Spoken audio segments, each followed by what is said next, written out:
আসসালামু আলাইকুম ভিউয়ার্স, আশা করছি সবাই ভালো আছেন। আপনাদের দোয়া আলহামদুলিল্লাহ আমরাও ভালো আছি। আজকে আমি আপনাদেরকে দেখাবো আমি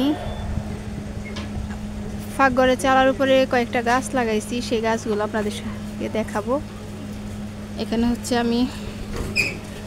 এটা হচ্ছে আমার চেরি ফুল গাছ। চেরি ফুল অনেকগুলো ছিল, এখন হচ্ছে যে ইয়ে হয়ে গেছে, আবার বের হবে মনে হয়, সিজনে একবারে ধরে। এই যে একটা ফুল এখনও আছে, এটা মরে গেছে। এটা হচ্ছে আমার বেলি ফুল গাছ, সবগুলো এক জায়গায় হয়ে গেছে গা, নিচ থেকে পানি দিতে অসুবিধা হয়, সেই জন্য সবগুলো এক জায়গায় পড়ে গেছে।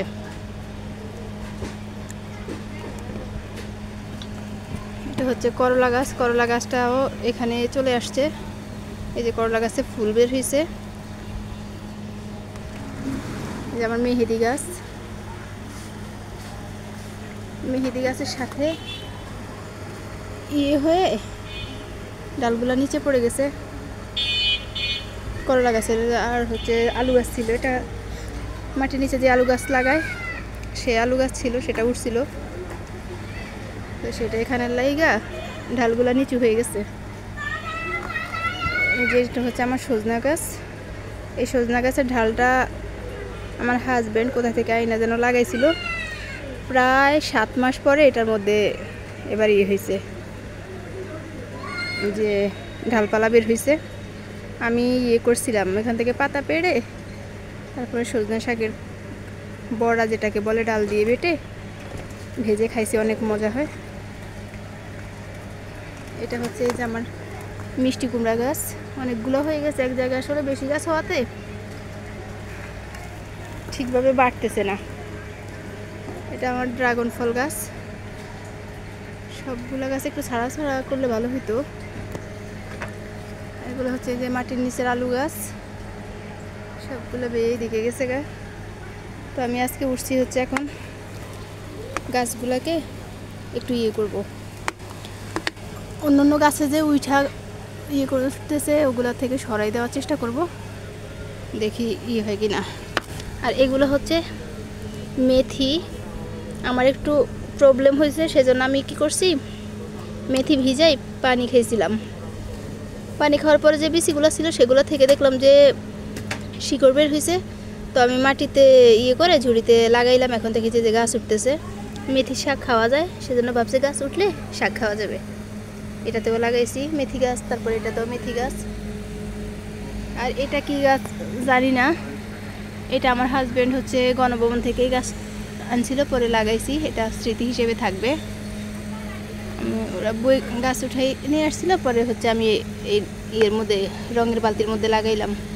এই যে আমার ধনিয়া গাছ, এগুলো হচ্ছে টাইম ফুলের গাছ, এখানে অল্প, ওইদিকে আরও বেশি আছে, ওইদিকে ফুলও ফুটছে, দেখে দেখাইতে পারি কিনা, যেহেতু আমি এখন পিছনের সাইডে পড়ে গেছি চালে উঠাতে, সেজন্য সামনে থেকে দেখে দেখাইতে পারি কিনা আপনাদেরকে। ওই যে এখানে অনেকগুলো গাছ আছে, কিন্তু এখন দেখানো যাচ্ছে না, মিষ্টি কুমড়া গাছের নিচে পড়ে গেছে। এই যে আমার একটা বেলি ফুল গাছ, দুইটা বেলি ফুল গাছ আমার, এই একটা আর হচ্ছে এই আরেকটা।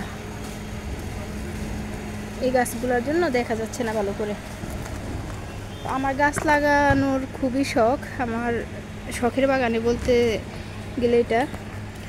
আমি যখন গ্রামে ছিলাম তখনও আমি গাছ লাগাইতাম, অনেক গাছ লাগানো আমার খুবই পছন্দের একটা কাজ।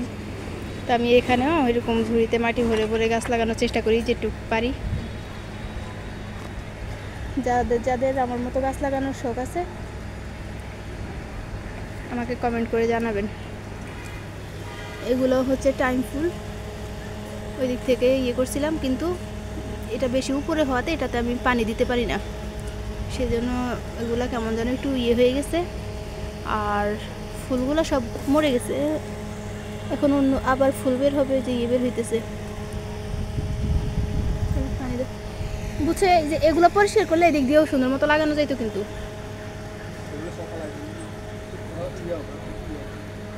এখন হচ্ছে আমি আমার মিষ্টি কুমড়া গাছগুলোকে একটু সুন্দর করে দেওয়ার চেষ্টা করব, কারণ গাছগুলো ঠিকভাবে না দিতে পারাতে গাছগুলা হচ্ছে না ঠিকভাবে। ও এটা এইদিকে চলে আসছে রে, চালার উপরের দিকে থাকলে কোনো সমস্যা নেই, কিন্তু এগুলো আমার গাছের উপরে উঠে যাওয়াতে ওই যে ঘুরে দিতে গেছি, এখন দেখি যে কেমন যেন নষ্ট নষ্ট হয়ে গেছে গাছগুলা। এখন হচ্ছে আমি এই যে মিষ্টি কুমড়া এই গাছটায় আমার এই যে চেরি ফুল গাছে উঠতে আসছে, কিন্তু আমি এখানে উঠতে দিব না।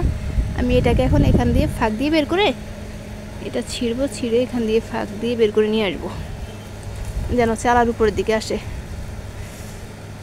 এই ভেঙে যাইস না কিন্তু, যেন ওইগুলা চালার উপরে থাকে, কারণ ওইদিকে থাকলে একটু সমস্যাই হচ্ছে, যেহেতু আমার ওইদিকে অন্যগুলা গাছ আছে, ফুল গাছ আছে, তো তাদের যত্নে আমার অসুবিধা হচ্ছে। মেহেদি গাছটাকে পুরা ধরে ফেলছে। এই যে এখন আমি হচ্ছে এটাকে এদিকে দিয়ে দিছি, আশা করছি এখন এটা চালার উপরের দিকে চলে আসবে। আর এখন হচ্ছে আলু গাছটাকেও আমি এখন নামাই ফেলবো গাছের থেকে।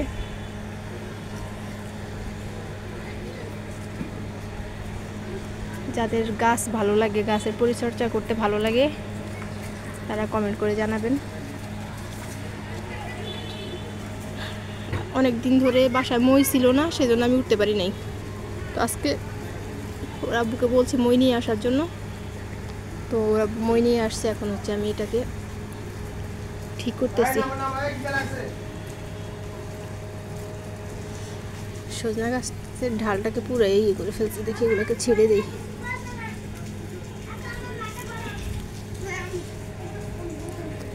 ঘাস দিয়েও ভরে গেছে, অনেকগুলো ঘাস উঠাইছি, তারপরও ভরে গেছে।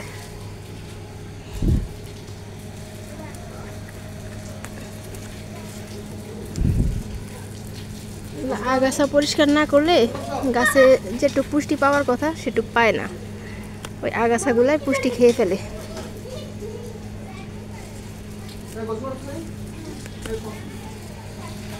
এই ধনিয়া গাছ হচ্ছে আমি বাড়িতেই ফেলা যাবে।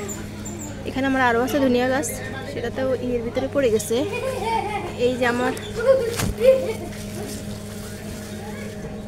ড্রাগন ফল গাছের ঝুড়ির ভিতরে এই যে ধনিয়া গাছ দেখতে পাওয়া যাচ্ছে কিনা বুঝতে পারতেছি না। এই যে আছে একটা, আবার ওই পাশেও আছে। চেরি ফুল গাছটাকে একটু খালি করে দিতেছি, এগুলা ছিঁড়ে করলা গাছটাকে নিচে নামিয়ে দিতেছি, যেন শুধু চালার উপরে হয়, অন্য গাছের যেন কোনো ক্ষতি না হয়।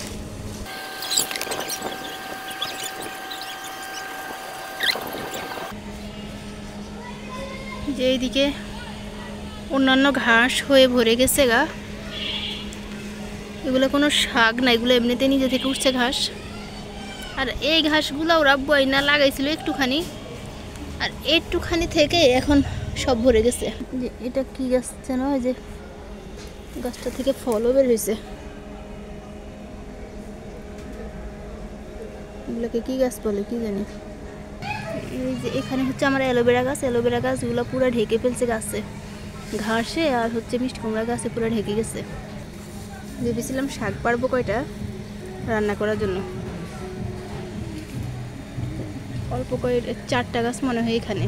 আমি চিন্তা করতেছি শাক পাড়ার পরে আবার গাছ নষ্ট হয়ে যায় কিনা, সেজন্য পারতেও মন চাচ্ছে না। গত বছর আমার ড্রাগন ফল গাছে 2টা ফল ধরছে, কিন্তু এবছর একটাও ফুলই বের হয় নাই। ফল ধরবে কি, একটা ফুলও বের হয় নাই।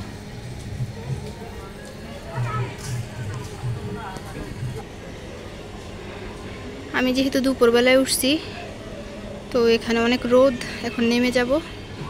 যেটুক ইয়ে করার করছি অন্যদিন উঠে সাফ করব। ওর আব্বুর সাথে উঠতে হবে, একা আমি পারবো না।